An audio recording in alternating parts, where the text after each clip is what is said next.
Private కాలేజీల యాజమాన్యాలు నిజంగానే భయపడ్డాయా? ముఖ్యమంత్రి రేవంత్ రెడ్డి గారు ఇచ్చినటువంటి షాక్ అనేది వాళ్ళు తేరుకోలేకుండా చేసినటువంటి పరిస్థితి. మాతో తమాషాలు వేయొద్దు. మీరు ఎవరినో చూసుకొని మమ్మల్ని హెచ్చరిస్తే మాత్రం మీకు ఎలాంటి ఫీజ్ రీయింబర్స్‌మెంట్ కూడా రాదని చెప్పేసి తీవ్రంగా హెచ్చరించారు. మాతో వేషాలు కూడా వేయొద్దు. సో మాతో పెట్టుకుంటే వేరే విధంగా ఉంటుందని చెప్పేసి కూడా చెప్పారు.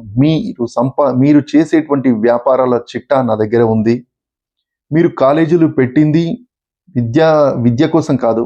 మీ వ్యాపారాలు చేసుకోవడం, అక్రమంగా డబ్బులు సంపాదించుకోవడం తప్ప మీరు చేసింది ఏమీ లేదని చెప్పేసి హెచ్చరించడంతో చాలామంది కాలేజీ యాజమాన్యాలు వెనక్కి తగ్గాయి. దాదాపుగా మా హయాంలో 3,600 కోట్ల రూపాయలు మేము ఇవ్వాల్సి ఉంది. దశల వారీగా ఇస్తాము. 3 నెలలకు ఒకసారి, 6 నెలలకు ఒకసారి డబ్బులను విడుదల చేస్తుంటాం. అలా కాదని మీరు హెచ్చరిస్తే మాత్రం ప్రభుత్వ అధికారులను తిట్టినట్టయితే ఖచ్చితంగా మీకు ఫీజు రీయింబర్స్‌మెంట్ రాదు. ఒకవేళ మీరు అలాగే చేస్తే 2014 నుండి ఎవరెవరు ఫీజు రీయింబర్స్‌మెంట్ తీసుకున్నారు, వాటిపైన విచారణ చేసి ఒక సిట్‌ను ఏర్పాటు చేస్తామని చెప్పేసి కూడా హెచ్చరించడంతో కాలేజీ యాజమాన్యాలు వెనక్కి తగ్గాయి. మరో విషయం ఏంటంటే, మీరందరూ మూతపడినటువంటి కాలేజీలు పర్మిషన్లు ఇవ్వమని, ఒకరు మహబూబ్ నగర్లో ఉన్నటువంటి కాలేజీని హైదరాబాద్‌కి షిఫ్ట్ చేయమని, కొత్త కాలేజీలో పర్మిషన్లు ఇవ్వమని చెప్పేసి నా దగ్గరికి వచ్చారు. నా దగ్గర మీ అందరి చిట్టా ఉంది. వాటిని బయట పెట్టే విధంగా చూసుకోవద్దు అని చెప్పేసి హెచ్చరించారు.